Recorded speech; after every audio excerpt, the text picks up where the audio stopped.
Hi guys, I'm in a fix and would like to know everyone's opinion. My name is Gigi, 27, and I have a 7-year-old daughter, Naomi. I was married to my ex-husband Jack, 30, for almost 8 years. When I was 2 months pregnant, at the time with our second child, I found out that my ex-husband was cheating on me with his co-worker, Suzanne, 28, when I accidentally came across their text messages on his phone.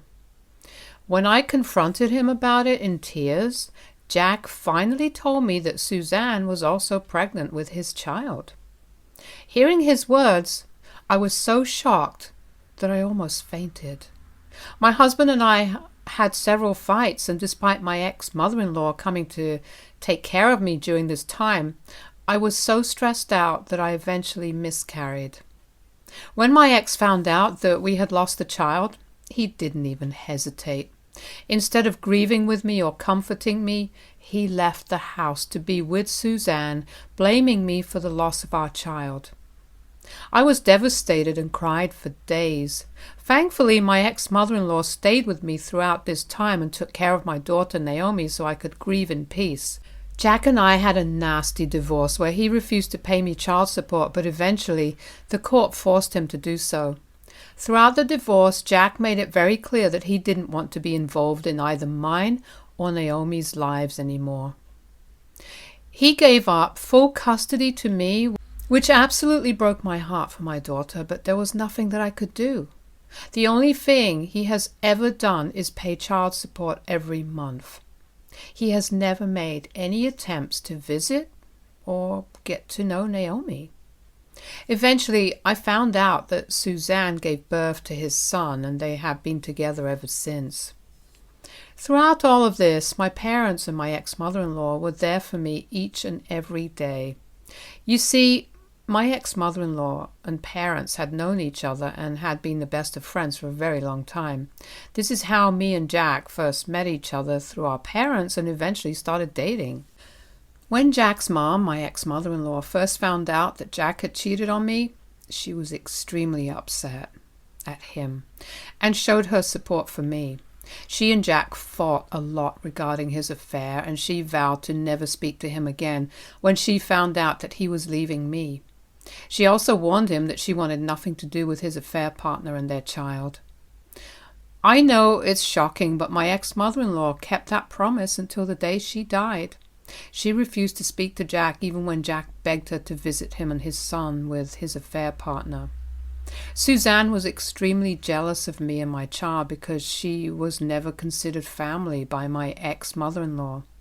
When my ex-mother-in-law first came to support me, she faced a lot of backlash from her family. You see, Jack had lost his father a few years ago, so his relatives tried to convince ex-mother-in-law to forgive him. They told her that Jack was her son, so she should let bygones be bygones and visit his child. My ex-mother-in-law firmly refused. When Suzanne gave birth to Jack's child, his relatives rallied around him despite knowing that he had cheated on me. They didn't even bother to care or check on me and my child. Things got so bad between ex-mother-in-law and her family that they started to exclude her from their celebrations and family events, just so that they could invite Jack instead, as my ex-mother-in-law always refused to attend events if Jack was going to attend with his affair partner. I always felt bad for my ex-mother-in-law because of this, but she assured me that I was like her child too, and she didn't mind if her relatives dropped her.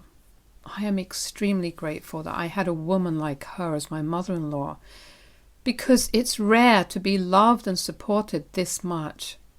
Unfortunately, my ex-mother-in-law became unwell, losing her ability to walk and manage on her own. I extended an invitation for her to move in with me permanently, committing to care for her. To ensure she had support round the clock, we enlisted the help of a live-in nanny who tended to her needs in the mornings. As for the evenings, the responsibility fell on me. I dedicated countless hours to her care, and honestly, I didn't mind. Naomi, always fond of her grandma, was thrilled to have her living with us at our place. During her stay with us, my ex-mother-in-law revealed something significant. She told me how when she first learned about Jack leaving me, she had decided to make changes to her will. Initially, she had intended for my ex-husband, being her only child, to inherit everything. However, upon discovering his affair, she had amended the will. Now the house and her life insurance were designated for Naomi. She had also added me in her will to receive a large portion of her money and her family heirloom. It was a gesture that held both honor and trust. Her wish was for me to safeguard these possessions, passing them down to Naomi when the time was right. The idea that a piece of her, and perhaps generations before her, would continue in our family brought a profound sense of connection. My ex-husband was going to inherit her car and his dad's entire art collection. Until my daughter turns 18, the money would be in my trust. If I passed away, my parents would take care of it. As she disclosed the details, a mix of emotions washed over me. Shock, gratitude, and a hint of sadness lingered in the air. Knowing that she recognized the hardships we endured and wanted to secure Naomi's future filled me with appreciation. I assured my ex-mother-in-law multiple times that she could change the will again if she wanted to include Suzanne and their affair child. I emphasized I would never hold a grudge against her, as Suzanne was his wife now, but my ex-mother-in-law reiterated that she only recognized me as her son's wife despite our divorce. Hence, she felt Naomi was the rightful inheritor of her home to carry forth the family legacy. I understood where she was coming from, and I accepted her decision. Throughout her stay with me, Jack never bothered to call and ask about her health. Despite our differences, I would have had no issues if he had come to check up on her, but he never cared to do so. One day, my ex-mother-in-law had breathing difficulties and I had to rush her to the hospital. I was afraid something might happen to her. While my dad took care of Naomi, me and my mom spent the entire night at the hospital praying she would get better. Luckily, she did, and we could take her home. After this health scare, I didn't want my ex-mother-in-law to pass away without Jack even making amends with her. Keeping our differences aside, I called him, begging him to visit my ex-mother-in-law. I told him how her doctor had warned us of her condition, and I was afraid that she wouldn't survive for long. Instead of being concerned for her, Jack started to argue about how his mother had never bothered to form a relationship with Suzanne. I beseeched him to keep his ego aside for the sake of his mother. He argued that he had a busy schedule and couldn't spare much time. It was disheartening to witness his indifference, especially when faced with the frailty of his mother's health. Despite his reluctance, I persisted, urging him to reconsider and spend some quality time with her. Reluctantly, he agreed to a brief visit. When Jack finally arrived, I was shocked to see that he had brought Suzanne along with him. I didn't object, although I wasn't thrilled about her coming into my home. But for the sake of my ex-mother-in-law, I kept my mouth shut. When he saw his mother, it was evident that the strained relationship between them lingered. The room was filled with awkward silences, punctuated by forced conversations. Jack's behavior remained unchanged towards her, even when he saw her in this frail state. He spoke in measured tones, avoiding any meaningful conversation with her. It became apparent that his visit was more of a formality than a genuine attempt to mend their fractured bond. Disheartened by the lack of emotional connection, I found solace in the fact that at the very least, Jack had honored his commitment to visit. When my ex-mother-in-law noticed that he had come to visit with Suzanne and their affair child, she started to protest. I immediately calmed her down and assured her that it was okay and that I didn't mind whoever Jack brought along as long as he had come to visit and support her. My ex-mother-in-law's health was fast deteriorating and she was completely bedbound, so there wasn't much that she could do. Staying true to my promise, I remained silent even when Suzanne started being very nice to her. When my ex-mother-in-law expressed again that she didn't want to be around Darren, Suzanne, reminded her that Darren was her grandchild too. I walked out of the room to give them all privacy. I also wanted to check up on my daughter, who looked sad and hurt to see her father. Jack never even bothered to acknowledge her. While I was in the kitchen, I noticed Suzanne going into our backyard and talking to someone over the phone. The open window carried her laughter as she spoke about how she was forced to come and visit Jack's mother. She discussed how Jack had told her that his mother would be leaving behind everything for him, so the least they could do was visit her for the final time. She expressed how she couldn't wait to move into the house and change, as my ex-mother-in-law had no taste whatsoever. To make matters worse, Suzanne detailed her intention to remove pictures of me and my daughter once my ex-husband gained ownership of the house. I was shocked to hear this and struggled to comprehend how cruel she sounded. She continued to discuss how she was going to change the furniture, repaint the walls, and even alter the landscape of the backyard so that nothing would remain of my ex-mother-in-law. As she enthusiastically shared her vision, I couldn't help but feel a sense of disbelief and anger at her disregard for the home's history. That is when I finally realized the truth. Suzanne's interest in my ex-mother-in-law wasn't genuine. It became clear that her motives were centered around securing her position in the will. This discovery shattered my heart, as it seemed she cared more about potential inheritance than the well-being of my ex-mother-in-law during her final days. Despite the unsettling truth about Suzanne's intentions, I kept the knowledge to myself, choosing not to hurt or add unnecessary burden to my ex-mother-in-law. Jack had no clue that his mother changed the will after he cheated on me and got divorced. He believed he would inherit everything, intending to pass it on to his child with Suzanne. I chose not to tell him anything because it wasn't my place anyway. If he didn't even bother to acknowledge our daughter Naomi, then he deserved what was coming for him. Jack and Suzanne continued their visit, oblivious to this fact. It was a bittersweet situation for me. On one hand, I would have to lose my beloved ex-mother-in-law, but on the other hand, I couldn't wait to finally see the look on Jack's face when he found out about the updated will. It made me sad, and I dreaded the day I would have to lose my ex-mother-in-law.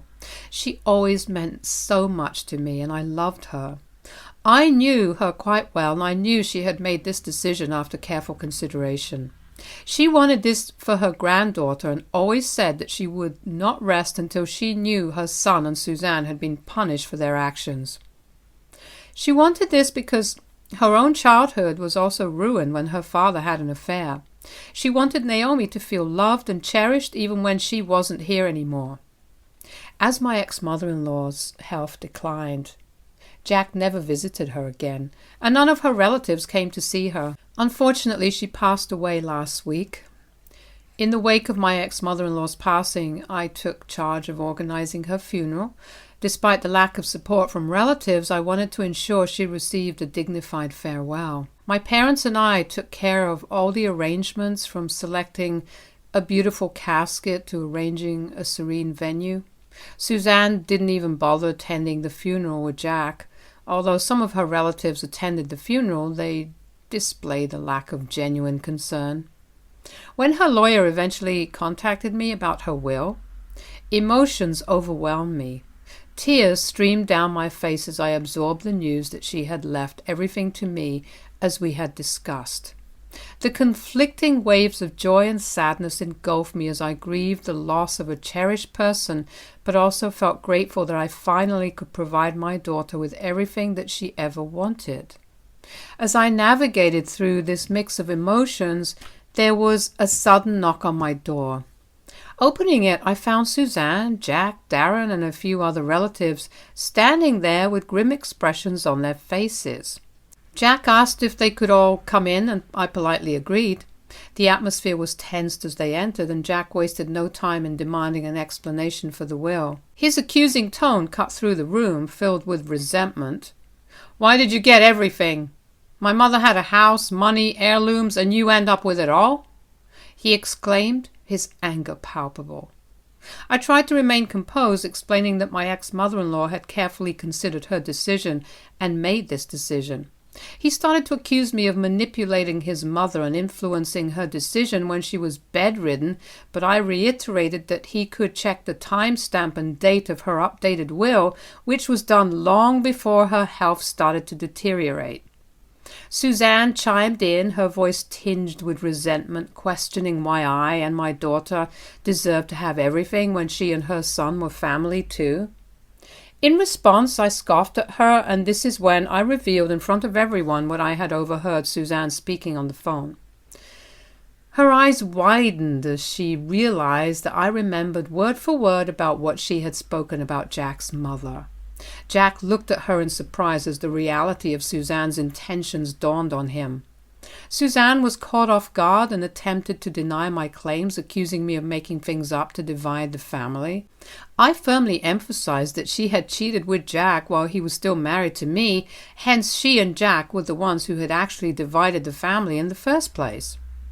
The argument escalated, with Jack's relatives joining the argument and expressing their disappointment that they didn't receive anything from my ex-mother-in-law. They pointed out that as they were blood relatives of my ex-mother-in-law, they deserved to have a piece of her inheritance. Everyone started to insist that I sell her property and split the cash 8 ways. I was shocked to see their callousness and entitlement to demand when they had no right. I firmly emphasized to them that I was the only one who had taken care of her until her last days, while none of them bothered to come and visit. Therefore, they had no right to barge into my house and demand anything that belonged to my ex-mother-in-law. The room echoed with raised voices as they continued to question the fairness of the will. Jack protested, claiming it was his childhood home and he deserved to live there with Suzanne and their child. He threatened to sue me and contest the will if I didn't give him the house.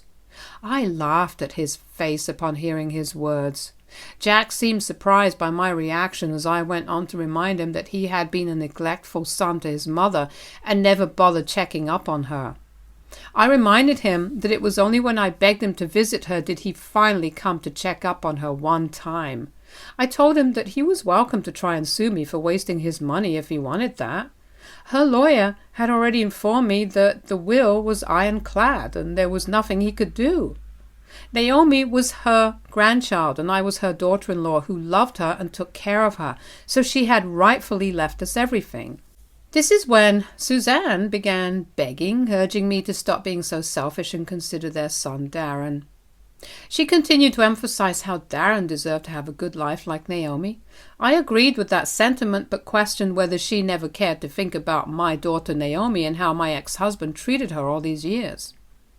Naomi was his child too, yet he chose not to be a part of her life.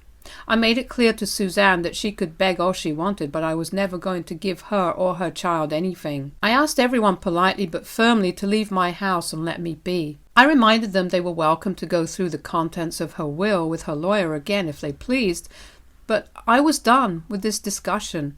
I knew there was nothing they could do, otherwise they wouldn't have come to me with anger and demands.